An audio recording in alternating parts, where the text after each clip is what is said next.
ನೋಡಿ, ರಾಹುಲ್ ಗಾಂಧಿ ಹೋದಲ್ಲಿ ಬಂದಲ್ಲಿ ಹೇಳುವಂತಹ ಮಾತೇನು ಅಂತಂದ್ರೆ ಅದಾನಿ ಅಂಬಾನಿ ಬಿಜೆಪಿಯ ಏಜೆಂಟರ್ಸ್ ಅಂತ ಹೇಳಿ. ರಾಹುಲ್ ಗಾಂಧಿ ಅವರು ಕೇಳಿಸ್ಕೋಬೇಕಿದನ್ನ. ನಿಮ್ಮದೇ ಕಾಂಗ್ರೆಸ್ ಪಕ್ಷದ ಮಾನ್ಯ ಮುಖ್ಯಮಂತ್ರಿ ಡಿಕೆ ಶಿವಕುಮಾರ್ ಅವರ ಮನೆಗೆ ಇದೇ ಅದಾನಿ ಅವರು ಭೇಟಿ ಕೊಟ್ಟಿದ್ದಾರೆ. ಈಗೇನ್ ಹೇಳ್ತೀರಿ?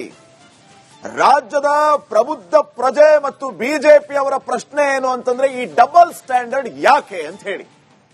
ಅದಾನಿ ಅಂಬಾನಿ ವಿಚಾರದಲ್ಲೂ ಕೂಡ ಕಾಂಗ್ರೆಸ್ನವರದ್ದು ಡಬಲ್ ಸ್ಟ್ಯಾಂಡರ್ಡ್. ರಾಹುಲ್ ಗಾಂಧಿ ಅವರು ಮಾತೆತ್ತಿದ್ರೆ ಅದಾನಿ ಇವರ ಹಿತಾಸಕ್ತಿಗೆ ದೇಶದ ಆರ್ಥಿಕ ಭದ್ರತೆಯನ್ನ ಬಲಿ ಕೊಡುವಂತಹ ಕೆಲಸ ಆಗ್ತಾ ಇದೆ. ನಮ್ಮ ಎಕನಾಮಿಕ್ ಸ್ಟೇಟಸ್ ಬಗ್ಗೆ ಕೇಂದ್ರಕ್ಕೆ ಕಿಂಚಿತ್ತೂ ಕಾಳಜಿ ಇಲ್ಲ. ರಾಜ್ಯದಲ್ಲಿ ಡಿಕೆ ಶಿವಕುಮಾರ್ ಅವ್ರ ಮನೆಗೆ ಇದೇ ಅದಾನಿ ಬರ್ಬೋದಾ ರಾಹುಲ್ ಗಾಂಧಿ ಅವರೇ? ಈ ಡಬಲ್ ಸ್ಟ್ಯಾಂಡರ್ಡ್ಗೆ ಯಾವ ಉತ್ತರ ಇಲ್ವಾ ನಿಮ್ಮ ಹತ್ರ? ಹರಿಪ್ರಸಾದ್ ಮೌನ, ಡಿಕೆ ಶಿವಕುಮಾರ್ ಮೌನ. ನೋಡಿ, ಕೇಂದ್ರದಲ್ಲಿ ಯಾವುದಾದ್ರೂ ಟೆಂಡರ್ ಅದಾನಿಯ ಪಾಲಾದರೆ ಅಂಬಾನಿಯ ಪಾಲಾದ್ರೆ ಅದು ಲಾಬಿ ಅಂತೆ. ಲಾಬಿ ಮಾಡ್ತಾರ್ರಿ, ಅವರು ಉದ್ಧಾರ ಆಗ್ತಾ ಇದೆ. ಜಿಎಸ್ಟಿಯಿಂದ ಯಾರಾದ್ರೂ ಉದ್ಧಾರ ಆಗಿದ್ರೆ ಅದು ಕೇವಲ ಅದಾನಿ ಮತ್ತು ಅಂಬಾನಿ ಮಾತ್ರ, ಉಳಿದವರೆಲ್ಲರೂ ಕೂಡ ಸಫರ್ ಆಗ್ತಾರೆ ಅಂತ ಇದೇ ರಾಹುಲ್ ಗಾಂಧಿ ಹೇಳ್ತಾರೆ. ಕಾಂಗ್ರೆಸ್ನವರು ಇಲ್ಲಿ ಅದನ್ನು ಮಾಡಿದ್ರೆ ಅದು ಅಭಿವೃದ್ಧಿನಾ? ಕೇಂದ್ರದವರು ಟೆಂಡರ್ ಕೊಟ್ರೆ ಲಾಬಿ, ಕಾಂಗ್ರೆಸ್ನವರು ಡಿಕೆ ಶಿವಕುಮಾರ್ ಅವರು ಅದಾನಿಯವರನ್ನ ಭೇಟಿಯಾದ್ರೆ ಅದು ಅಭಿವೃದ್ಧಿ. ಯಾಕೆ ಡಬಲ್ ಸ್ಟ್ಯಾಂಡರ್ಡ್? ಯಾಕೆ ಈ ಬಗೆಯ ನೀತಿ?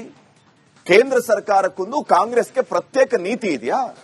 ನೀವಾಳುವಂತಹ ರಾಜ್ಯಗಳಲ್ಲಿ ಅದಾನಿಯವರು ಬಂದ್ರೆ ವೆಲ್ಕಮ್, ಅದು ಬೇರೆ ರೀತಿಯ ನೀತಿಯಾ? ಅಲ್ಲಿ ಕೇಂದ್ರದಲ್ಲಿ ಮೋದಿ ಸರ್ಕಾರ ಈ ಅದಾನಿ ಅಂಬಾನಿಗೆ ಯಾವುದೇ ರೀತಿಯ ಅಭಿವೃದ್ಧಿಯ ವಿಚಾರವಾಗಿ ಟೆಂಡರ್ಗಳನ್ನು ಕೊಟ್ರೆ ಅದು ಲಾಭಿಯಾ? ಯಾಕೆ ಈ ಡಬಲ್ ಸ್ಟ್ಯಾಂಡರ್ಡ್? ಗೌತಮ್ ಅದಾನಿ ವಿರುದ್ಧ ನಿಂತಲ್ಲಿ ಕೂತಲ್ಲಿ ರಾಹುಲ್ ಗಾಂಧಿ ಅವರು ಕಿಡಿಕಾರ್ತಾ ಇದ್ದಾರೆ. ಮೋದಿ ಸ್ನೇಹಿತರು ಅಂತ ಹೇಳ್ತಾರೆ. ಆದ್ರೆ ಇಲ್ಲೇನಾಗ್ತಾ ಇದೆ? ಅದೇ ಮೋದಿ ಸ್ನೇಹಿತರು ಮೋದಿ ಅವರನ್ನ ಏನೆಲ್ಲ ಮಾತಾಡ್ತಾರೆ. ಈಗ ಡಿಕೆ ಶಿವಕುಮಾರ್ ಅವ್ರ ಮನೆಗೆ ಬಂದು ಭೇಟಿ ಕೊಟ್ರೆ ನಡೆಯುತ್ತಾ? ಇಡೀ ದೇಶವನ್ನೇ ಮಾರ್ತಿದ್ದಾರೆ ಅಂತ ಹೇಳಿ ಇದೇ ರಾಹುಲ್ ಗಾಂಧಿ ಅವರು ಆರೋಪ ಮಾಡ್ತಾರೆ. ಎಲ್ಲಾ ಟೆಂಡರ್ ಅದಾನಿ ಅಂಬಾನಿಗೆ ಕೊಡ್ತಿದ್ದಾರೆ ಅಂತ ಟೀಕೆ ಮಾಡ್ತಾರೆ. ಆದ್ರೆ ಕಾಂಗ್ರೆಸ್ ಆಡಳಿತದ ರಾಜ್ಯಗಳಲ್ಲಿ ಆಗ್ತಾ ಇರೋದೇನು? ತೆಲಂಗಾಣ ತಗೊಳ್ಳಿ, ಅದಾನಿ ಗ್ರೂಪ್ ಇಂದ 12,000 ಕೋಟಿ ರೂಪಾಯಿ ಇನ್ವೆಸ್ಟ್ಮೆಂಟ್ ಆಗಿದೆ. ಎಲ್ಲಿ? ತೆಲಂಗಾಣದಲ್ಲಿ. ಅಲ್ಲಿ ಇರೋದು ಕಾಂಗ್ರೆಸ್ಸೇ. ಡೇಟಾ ಸೆಂಟರ್, ಸಿಮೆಂಟ್ ಉತ್ಪಾದನೆ, ರಕ್ಷಣೆ, ಏರೋಸ್ಪೇಸ್, ರಸ್ತೆ ಅಭಿವೃದ್ಧಿ 12,500 ಕೋಟಿ ರೂಪಾಯಿವರೆಗೆ ಹೂಡಿಕೆ ಮಾಡಿದ್ದಾರೆ ಇದೇ ಅದಾನಿ ತೆಲಂಗಾಣದಲ್ಲಿ. ಕೇರಳಕ್ಕೆ ಬನ್ನಿ, ಕೇರಳದಲ್ಲಿ ಸುಮಾರು 30,000 ಕೋಟಿಯ ಕಾಮಗಾರಿ ನಡೀತಾ ಇದೆ ಇದೇ ಅದಾನಿ ಗ್ರೂಪ್ ಇಂದ. ಅಲ್ಲೂ ಕಾಂಗ್ರೆಸ್ ಪಿಪಿಪಿ ಮಾಡೆಲ್ ಅಲ್ಲಿ 5 ವರ್ಷಕ್ಕೆ ಸೀಪೋರ್ಟ್, ಏರ್ಪೋರ್ಟ್ ಅಭಿವೃದ್ಧಿ ಮಾಡೋದಕ್ಕೆ ಮುಂದಾಗಿದ್ದಾರೆ. ಈಗ ಕರ್ನಾಟಕದಲ್ಲೂ ಸುರಂಗ ಮಾರ್ಗ ಯೋಜನೆಗೆ ಅದಾನಿ ಬಿಡ್ ಮಾಡ್ತಾ ಇದ್ದಾರೆ. ಎಲ್ಲರಿಗಿಂತಲೂ ಕಡಿಮೆ ಹಣದಲ್ಲಿ ಟನಲ್ ಯೋಜನೆಗೆ ಬಿಡ್ ಮಾಡಿರೋದು ಇದೇ ಅದಾನಿ ಗ್ರೂಪ್. ಡಿಕೆ ಶಿವಕುಮಾರ್ ಅವ್ರ ಮನೆಗೆ ಕಾಂಗ್ರೆಸ್ನ ಡಿಕೆ ಶಿವಕುಮಾರ್ ಅವ್ರ ಮನೆಗೆ ಹೋಗಿ ಭೇಟಿ ಕೊಟ್ಟಿರೋದು. ಈಗೇನ್ ಹೇಳ್ತಾರೆ ಲೋಕಸಭೆ ವಿಪಕ್ಷ ನಾಯಕ ಮಾನ್ಯ ರಾಹುಲ್ ಗಾಂಧಿ ಅವರು? ಉತ್ತರ ಕೊಡ್ಬೇಕಲ್ವಾ ಇದಕ್ಕೆ?